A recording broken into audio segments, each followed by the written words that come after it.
Beneath the golden sunlight of ancient Latium, a man stooped over his plow, coaxing life from the soil. His hands were calloused, his toga threadbare, and his thoughts far from the politics of Rome. Yet as he guided his oxen, a cloud of dust appeared on the horizon. Horsemen approached, their armor gleaming, their expressions grim. The Roman Senate had sent for Lucius Quinctius Cincinnatus. His life as a farmer was to be interrupted, not by choice, but by duty. The Republic stood on the brink of annihilation, and only his leadership could save it.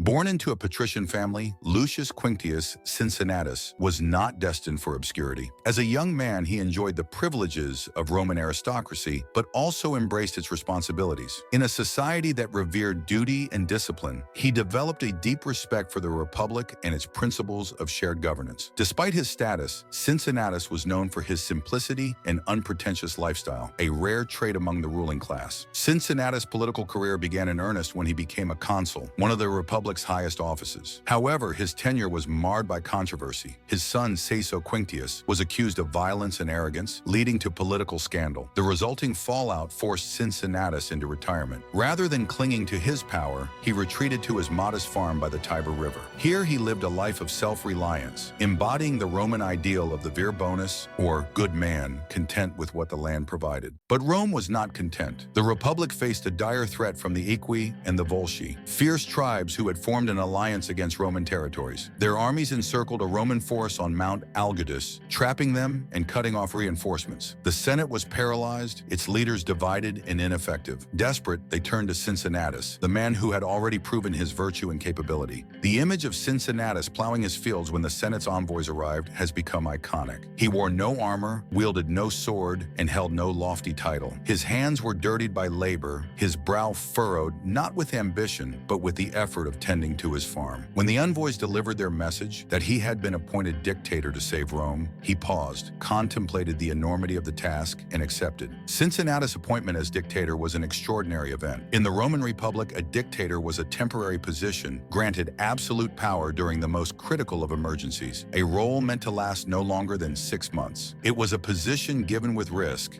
as history had shown how absolute power could corrupt even the most noble of men. Yet in this moment of crisis, the Senate had no doubts about Cincinnatus' character. He did not delay. Washing the dirt from his hands, he donned the purple-bordered toga of a Roman magistrate, a symbol of his new authority. Summoning the citizen soldiers of Rome, he quickly organized a relief force. Cincinnatus' humility and decisiveness inspired the people. They saw in him a leader who would act not for personal gain, but for the survival of the Republic.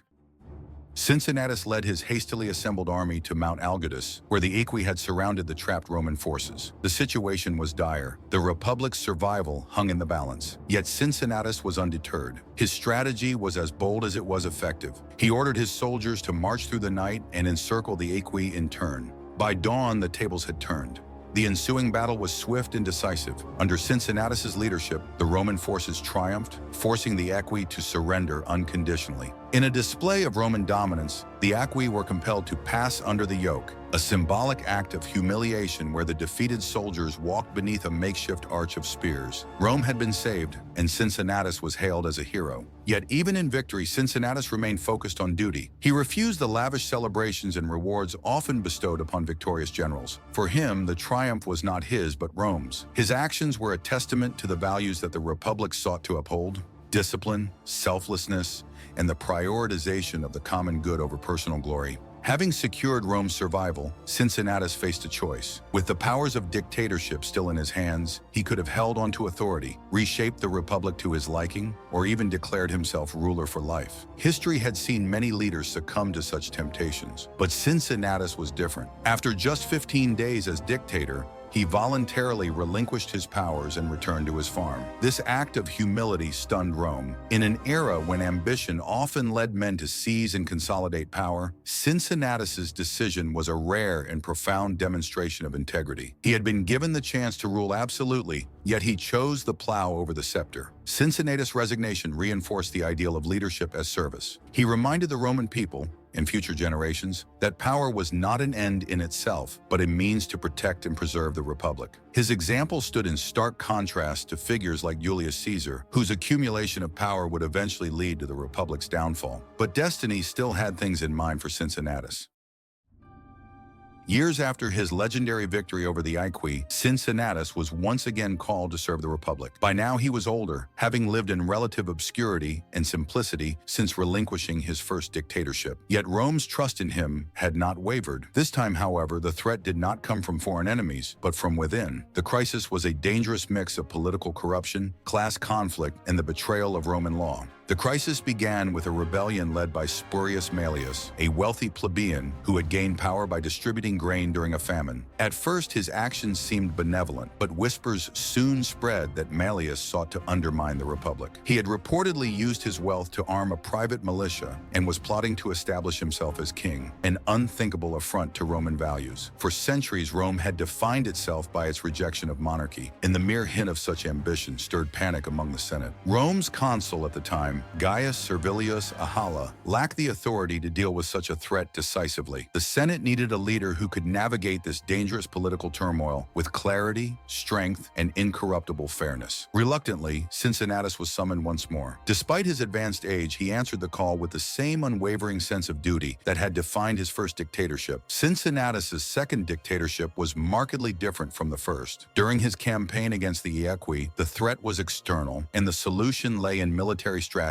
In this case, the danger was internal, and it required a delicate balance of force and legal authority. The stakes were high. If handled poorly, the crisis could lead to civil war or the erosion of the Republic's fragile system of governance. When Cincinnatus arrived in Rome, he immediately assumed command of the situation. His first act was to declare a state of emergency, granting him the powers necessary to restore order. Yet, true to his character, he did not wield these powers arbitrarily. Instead, he acted with restraint, ensuring that every decision was rooted in the principles of justice and the protection of the Republic. Cincinnatus summoned Spurius Maelius to appear before the Senate to answer the charges against him. Maelius, fearing for his life, refused and fortified himself within the city. This act of defiance was seen as confirmation of his guilt. It was now clear that the crisis could not be resolved through negotiation alone. Cincinnatus ordered Servilius Ahala to take swift action. In a dramatic and controversial move, Ahala confronted Maelius and killed him on the spot. The killing of Maelius was met with mixed reactions. To some,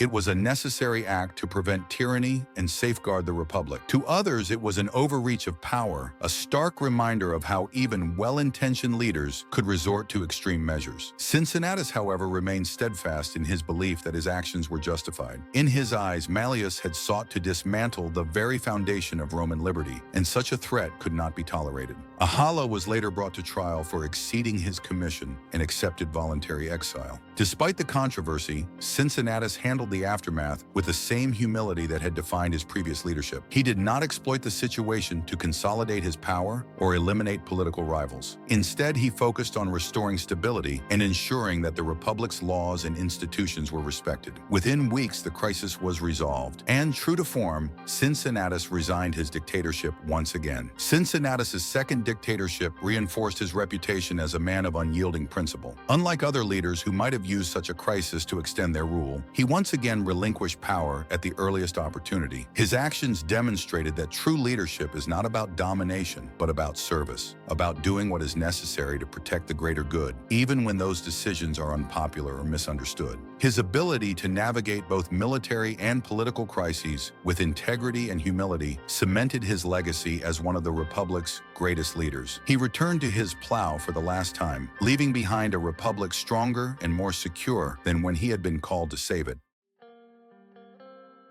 The story of Cincinnatus is not a tale of military triumph. It is a lesson in virtue, humility, and the proper use of power. His willingness to abandon personal comfort for the good of the Republic and then to relinquish power when his task was complete made him a symbol of what Romans aspired to be. Today, his legacy endures. The values he embodied, selflessness, duty, and humility, are as relevant now as they were in ancient Rome. I believe modern leaders can learn from his example, understanding that true greatness lies not in amassing power, but in serving others. As Cincinnatus returned to his plow, the cycle of his life came full circle. He had stepped away from the simplicity of the farm to save his nation and then returned, leaving behind a legacy that would echo through history. His story reminds us that the greatest leaders are those who rise when duty calls and step back when their task is done.